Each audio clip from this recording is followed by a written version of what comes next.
ದೇಶದಲ್ಲಿ ಯುದ್ಧ ಪರಿಸ್ಥಿತಿ ನಿರ್ಮಾಣ ಆದರೆ ಅಥವಾ ಯಾವುದೇ ಒಂದು ತುರ್ತು ಪರಿಸ್ಥಿತಿ ನಿರ್ಮಾಣ ಆದರೆ ಇಲಾಖೆಗಳು ಹಾಗೂ ಜನಸಾಮಾನ್ಯರು ಯಾವ ರೀತಿಯಲ್ಲಿ ತಯಾರಾಗಿರಬೇಕು ಹೇಳುವ ನಿಟ್ಟಿನಲ್ಲಿ ಇವತ್ತೊಂದು ಮಾಕ್ ಡ್ರಿಲ್ ಅನ್ನು ಮಾಡಲಾಗಿತ್ತು. ಸುಮಾರು 6 ಕಡೆಗಳಲ್ಲಿ ಮಾಕ್ ಡ್ರಿಲ್ ಮಾಡಿ ಇಲಾಖೆಗಳು ಈ ಬಗ್ಗೆ ಇದರಲ್ಲಿ ಜನರಿಗೆ ಒಂದು ಮೆಸೇಜ್ ಅನ್ನು ಹಾಗೂ ರಕ್ಷಣಾ ಕಾರ್ಯಾಚರಣೆಯಲ್ಲಿ ಯಾವ ರೀತಿಯಲ್ಲಿ ಮಾಡಬೇಕು ಎಂಬ ಸಂದೇಶಗಳನ್ನು ಇವತ್ತು ಕೊಟ್ಟಿರುವಂತದ್ದು. ಸೊ ಈ ಬಗ್ಗೆ ಮಾತಾಡಲಿಕ್ಕೆ ನಮ್ಮ ಜೊತೆ ಎಸ್ ಪಿ ಅವರಿದ್ದಾರೆ, ಉತ್ತರ ಕನ್ನಡ ಜಿಲ್ಲೆ SP ಎಂ ನಾರಾಯಣ ಅವರಿದ್ದಾರೆ. ಸೊ ಅವ್ರ ಜೊತೆ ನೇರವಾಗಿ ಮಾತಾಡುವ. ಸರ್, ಇವತ್ತು ಸುಮಾರು 6 ಕಡೆಗಳಲ್ಲಿ ಮಾಕ್ ಡ್ರಿಲ್ ಮಾಡಲಾಗಿದೆ ಸರ್. ಈ ಮಾಕ್ ಡ್ರಿಲ್ ಯಾವ ರೀತಿ ಮಾಡಲಾಗಿತ್ತು ಮತ್ತು ಯಾವ್ಯಾವ ಉದ್ದೇಶ ಇತ್ತು ಸರ್? ತಮಗೆಲ್ಲ ಗೊತ್ತಿರೋದಂದ್ರೆ ಡಿಸ್ಟ್ರಿಕ್ಟ್ ಡಿಸಾಸ್ಟರ್ ಮ್ಯಾನೇಜ್ಮೆಂಟ್ ಪ್ಲಾನ್ ಅಂತ ಇರುತ್ತೆ. ಯಾವುದೇ ತುರ್ತು ಪರಿಸ್ಥಿತಿ ಡಿಸಾಸ್ಟರ್ಸ್ ಆದಾಗ ಪಬ್ಲಿಕ್ಗೆ ಜೀವನ ಕಾಪಾಡುವಂಥದ್ದು ಮೇನ್ ಉದ್ದೇಶ. ಈಗ ತಮಗೆಲ್ಲ ಗೊತ್ತಿರೋವಾಗ ಇಂಡಿಯಾ ಮತ್ತು ಪಾಕಿಸ್ತಾನ ಸಂಬಂಧಪಟ್ಟಂಗೆ ಏನು ಸೀಸ್ ಫೈರ್ ಆಗಿದೆ, ಬಟ್ ಆದ್ರೂ ಅಪ್ರೋಚಿತ ದಾಳಿ ನಡೀತಾ ಇದೆ. ಈ ಹಂತದಲ್ಲಿ ಈ ಹಿಂದೆ ಮಾನ್ಯ DG fire and emergency services and civil defence ಅವರು ಮತ್ತು ministry of home affairs Delhi ಅವರು ಮತ್ತು ಮೊನ್ನೆ ಮಾನ್ಯ ಮುಖ್ಯಮಂತ್ರಿಗಳ ಅಧ್ಯಕ್ಷತೆಯಲ್ಲಿ ನಡೆದಂತಹ ಎಲ್ಲ ಅಧಿಕಾರಿಗಳ ಸಭೆಯಲ್ಲಿ ಯಾವುದೇ ಪರಿಸ್ಥಿತಿ ಬಂದರೂ ಸಹ ಅದಕ್ಕೆ ಸನ್ನದ್ಧವಾಗಿರಬೇಕು ಅಂತ ಹೇಳಿದರು. ಉತ್ತರ ಕನ್ನಡ ಜಿಲ್ಲೆ ತಮಗೆಲ್ಲ ಗೊತ್ತಿರೋ ಹಾಗೆ ನಮ್ಗೆ ಇಂಡಿಯನ್ ನೇವಲ್ ಬೇಸ್ ಇದೆ, ಕೈಗಾ ಇದೆ, ಮತ್ತು ಗ್ರಾಸಿಮ್ಸ್ ಕೆಮಿಕಲ್ ಫ್ಯಾಕ್ಟ್ರಿ ಇದೆ. ಅದು ಬಿಟ್ಟು ಮತ್ತೆ ನಮ್ಮ 7 ಕಡೆ ನಮ್ಮ ಡ್ಯಾಮ್ಸ್ ಇದೆ. ಅದರಲ್ಲಿ 4 ಮೈನ್ ಡ್ಯಾಮ್ಸ್, ಒಂದು ಪಿಕಪ್ ಡ್ಯಾಮು ಮತ್ತು ಅವ್ರ KPC ಕಾಲನಿ ಇದೆ. ಅದು ಬಿಟ್ಟು DRDO ಇದೆ ಇಲ್ಲಿ, ದೆನ್ ಕೋಸ್ಟ್ ಗಾರ್ಡ್ ಇದೆ. So naval base, largest naval base of India ಇಲ್ಲೇ ಇರೋದ್ರಿಂದ ಮತ್ತು ಅಲ್ಲಿರುವಂಥ ಅಮ್ಯುನೇಷನ್ ಇಲ್ಲಿಂದ ಸಾಗಾಟ ಮಾಡೋದು ತುಂಬ ಸೆನ್ಸಿಟಿವ್ ಪ್ಲೇಸ್ ಇದು. ಹಾಗಾಗಿ ಇಲ್ಲಿ ಏನಾದರೂ ಒಂದು ಮಿಸೈಲ್ ಅಟ್ಯಾಕ್ ಆದರೆ ಅಥವಾ ಬಾಂಬ್ ಬ್ಲಾಸ್ಟ್ ಅಂಥದ್ದೇನೋ ಆದರೆ ಅಥವಾ ಟೆರರಿಸ್ಟ್ ಅಟ್ಯಾಕ್ಸ್ ಅಂದರೆ ಈಗ ಯಾರು ಇಲ್ಲಿಗೆ ಮಿಸೈಲ್ಸು ಬರುವಂಥದ್ದಿಲ್ಲ. ನಮ್ಮ ಭಾರತೀಯ ಸೇನೆ ತುಂಬ ಸನ್ನದ್ಧವಾಗಿದೆ. ಬಟ್ ಯಾವುದಾದ್ರು ಟೆರರಿಸ್ಟ್ ಅಟ್ಯಾಕ್ ರೈಲ್ವೆ ಸ್ಟೇಷನ್ ಮುಖಾಂತರ ಅಥವಾ ಬಸ್ ಮುಖಾಂತರ ಬಂದು ಏನೋ ಮಾಡಿದ್ರೆ ಏನು ಪರಿಸ್ಥಿತಿ ಮಾಡಬೇಕನ್ನೋದು ಇವತ್ತು ಮಾಕ್ ಡ್ರಿಲ್ ಮಾಡಿದ್ವಿ. ಮೊನ್ನೆ ಜಿಲ್ಲಾಧಿಕಾರಿಗಳು ಮತ್ತು ನಾವು ಕಂಟ್ರೋಲ್ ರೂಮಲ್ಲಿ ಕೂತ್ಕೊಂಡು ಎಲ್ಲ ಇಲಾಖೆಗೆ ಸಹಯೋಗದೊಂದಿಗೆ ನಾವೊಂದು ಮಾಡಿದ್ವಿ, ಯಶಸ್ವಿಯಾಗಿ ಆಯಿತು. ಇದರಲ್ಲಿ ಮೊದಲನೇ ಬಾರಿಗೆ ಗ್ರಾಸಿಮ್ಸಲ್ಲಿ ಒಂದು ಬಿಲ್ಡಿಂಗ್ ಕೊಲಾಪ್ಸ್ ಆದಾಗ ಜನರಲ್ ಹಿಂಗೆ ರಕ್ಷಣೆ ಮಾಡೋವಂಥದ್ದು, ಹಾಸ್ಪಿಟಲ್ಸು, ಆಂಬುಲೆನ್ಸು ಮತ್ತು ರೆಸ್ಕ್ಯೂ ಮತ್ತು ಫೈರ್ನ ಎಕ್ಸ್ಟೆನ್ಷನ್ ಮಾಡೋದು, ಅದೊಂದು ಅಲ್ಲಿ ಒಂದಾಯಿತು.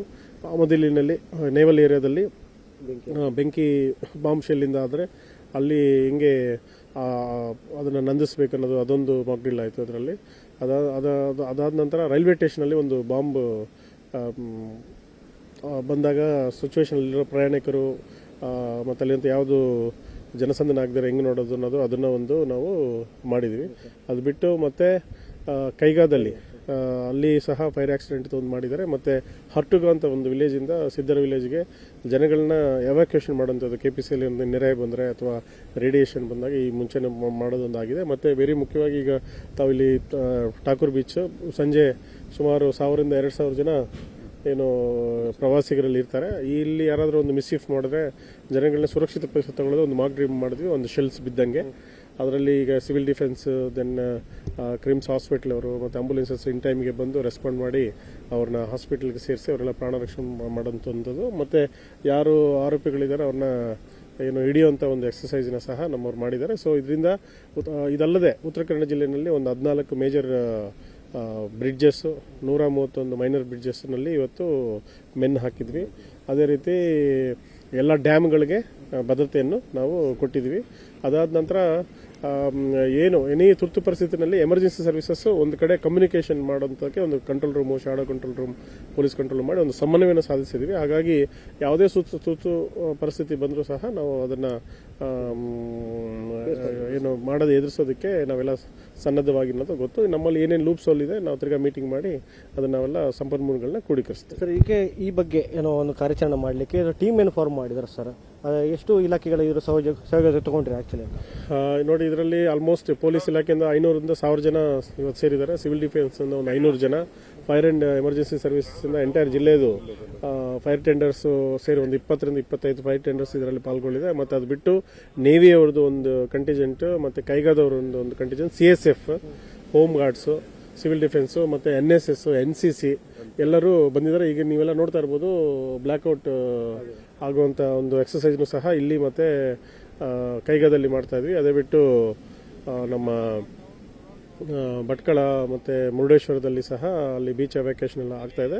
ಒಟ್ಟಾರೆಯಾಗಿ ಆಲ್ಮೋಸ್ಟ್ ಆಲ್ ಎಮರ್ಜೆನ್ಸಿ ಸರ್ವಿಸಸ್ ಏನಿದೆ, health, then NHI, railway department, CSF, Kaiga, KPCL, police ಮತ್ತು ಕೋಸ್ಟಲ್ ಸೆಕ್ಯೂರಿಟಿ ಪೊಲೀಸ್ ವೆರಿ ಇಂಪಾರ್ಟೆಂಟಾಗಿ CSP ಪೊಲೀಸವರು, ನೇವಿಯವರು ಮತ್ತು ವಜ್ರಕೋಶ್ ಅವರು ಎಲ್ಲರೂ ಸೇರಿದ್ದಾರೆ. ಸೊ ಟೋಟಲ್ ಒಂದು 20 department, revenue department very important leading load ಮಾಡಿದೆ.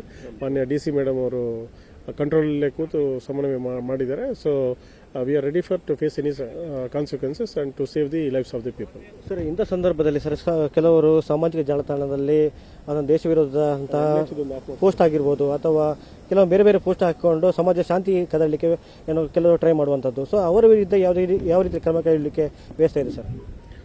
ಈಗಾಗಲೇ ನಮ್ಮ ಜಿಲ್ಲೆಯಲ್ಲಿ ಸೈಬರ್ ಸೆಕ್ಯೂರಿಟಿ ಸೆಲ್ ಸಂಬಂಧಪಟ್ಟಂಗೆ SMMC social media monitoring cell ಇದೆ. ಇದರಲ್ಲಿ ಈಗಾಗಲೇ 2 ಪ್ರಕರಣಗಳನ್ನ ನಾವು ಮಾಡಿದ್ವಿ. ಒಬ್ಬ ಪೊಲಿಟಿಕಲ್ ಪ್ರಚೋದನೆ ನೋಡಿ ಬಾಂಬ್ ತಂದು ಇನ್ನೊಂದು ಪಾರ್ಟಿ ಮೇಲೆ ಹಾಕಬೇಕನ್ನೋದು ಒಂದು ಗೋಕರ್ಣದಲ್ಲಿ ಮಾಡಿದ್ದ, ಅವನ್ನ ಅರೆಸ್ಟ್ ಮಾಡಿದ್ವಿ. ಮತ್ತು ಇನ್ನೊಂದು ಪಾಕಿಸ್ತಾನ ಒಂದು ಫ್ಲಾಗ್ ತಂದು ಅಂಕಳದಲ್ಲಿ ಕೂತು ಅದ್ರ ಮೇಲೆ ಬಸ್ ತರಿಸಿ ಉದ್ದೇಶ ಮಾಡೋಂಥದ್ದು ಒಂದು ಮಾಡಿದ್ದ. ಆ ಕೇಸಲ್ಲಿ ಒಂದು ಕೇಸ್ ಮಾಡಿದ್ವಿ. ನಾವು ಅದನ್ನು ಕಣ್ಣು ಇಟ್ಟಿದ್ದೀವಿ. ಸೋಷಿಯಲ್ ಮೀಡಿಯಾ ಮಾನಿಟರಿಂಗ್ ಸೆಂಟರಲ್ಲಿ ಯಾವುದೇ ಇದು ಒಂದು ದೇಶದ ಯುದ್ಧ ಸಂದರ್ಭವನ್ನು ಒಂದು ಹಿಂದೂ ಮುಸ್ಲಿಂ ಅಥವಾ ಮತಗಳು ಜಾತಿಗಳ ಮಧ್ಯೆ ತಂದು ಅನ್ನೆಸರಿ ಶಾಂತಿ ಭದ್ರತೆಗೆ ಮತ್ತು ದೇಶದ ಒಂದು ಸೆಕ್ಯೂರಿಟಿಗೆ ಪೋಸ್ ಮಾಡೋಂಥವ್ರ ಮೇಲೆ ನಾವು 10 ಕಣ್ಣು ಇಟ್ಟಿದ್ವಿ. ಅಂಥದ್ದು ಏನು ಪ್ರಕರಣ ಬಂದು ಸಹ ಮುಲಾಜಿಲ್ಲದೆ ಕ್ರಮ ತಗೊಂಡು ಸರ್, ಈಗ ಒಂದು ಕಡೆ ಈಗ ಕಾರ್ಯಾಚರಣೆ ಮಾಡಿದ್ರಿ, ಮತ್ತೊಂದು ಕಡೆ ದೇಶದ ಪರಿಸ್ಥಿತಿ ಇನ್ನು ಕೂಡ ಯುದ್ಧದ ಸ್ಥಿತಿ ಇನ್ನೂ ಕೂಡ ಕಂಪ್ಲೀಟ್ ಆಗಿ ಮುಕ್ತಾಯ ಆಗಿಲ್ಲ. ಸೊ ಈ ಸಂದರ್ಭದಲ್ಲಿ ಜನರಿಗೆ ಏನು ಸಂದೇಶ ಕೊಡಲಿಕ್ಕೆ ನೀವು ಮುಂದಾಗ್ತೀರಿ ಸರ್? ನೋಡಿ, ಪೊಲೀಸ್ ಇಲಾಖೆ ಮತ್ತು ರೆವಿನ್ಯೂ ಇಲಾಖೆ, ಘನ ಸರ್ಕಾರ, ಕೇಂದ್ರ ಸರ್ಕಾರ, ರಾಜ್ಯ ಸರ್ಕಾರ ಏನು ಪ್ರಕಟಿಸುತ್ತೆ ಅದು ಅಧಿಕೃತವಾದಂತಹ ನ್ಯೂಸ್ನ ಮಾತ್ರ ನೋಡಬೇಕು. ಸುಳ್ಳು ಸುದ್ದಿಗಳಿಗೆ ಯಾವುದೋ ಕಿವಿ ಕೊಡಬಾರ್ದು. 3ನೇದು, ಯಾವುದೇ ಸೋಷಿಯಲ್ ಮೀಡಿಯಾದಾಗೆ ರಿಯಾಕ್ಟ್ ಮಾಡೋಂಥ ಅವಶ್ಯಕತೆ ಏನು ಯಾವುದು ಬೇಡ. 4ನೇದು, ಇದು ಧರ್ಮ ಮತ್ತು ಮತದ ಮೇಲೆ ತರೋಂಥದ್ದನ್ನು ಇನ್ನೂ ನೋಡಬಾರ್ದು. 4ನೇದು, ಯಾವುದೇ ಪ್ಯಾನಿಕ್ ಆಗಬಾರ್ದು ಜನ. ನಮ್ಮ ದೇಶ ಮತ್ತು ಸೈನ್ಯದ ಜೊತೆ ತಾವು ಮಾನಸಿಕವಾಗಿ ಮತ್ತು ಬ್ಲೆಸ್ಸಿಂಗ್ ಮಾಡಿದ್ರೆ ಸಾಕು. ರಿಯಾಕ್ಟ್ ಮಾಡೋಂಥ ಅವಶ್ಯಕತೆ ಇಲ್ಲ. ರಿಯಾಕ್ಟ್ ಮಾಡೋದಕ್ಕೆ ಪೊಲೀಸ್ ಇದೆ ಮತ್ತು ಆರ್ಮಿ ಇದೆ. Will take care of the ಕಂಟ್ರಿನ ರಾಜ್ಯದ ನಾಯಕರು ಮುನ್ನಡೆಸ್ತಾರೆ. ಹಾಗಾಗಿ ಯಾವುದೇ ವದಂತಿಗಳಿಗೆ ಕಿವಿ ಕೊಡಬಾರ್ದು, ಸುಳ್ಳು ಸುದ್ದಿಗಳಿಗೆ ದೂರ ಇರಬೇಕಂತ ಕೇಳ್ತೀನಿ. Thank you so much.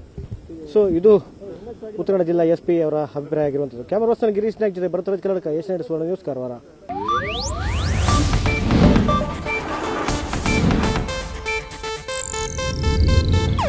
ಇದು ಏಷ್ಯಾನೆಟ್ ನ್ಯೂಸ್ ನೆಟ್ವರ್ಕ್ ಪ್ರಸ್ತುತಿ.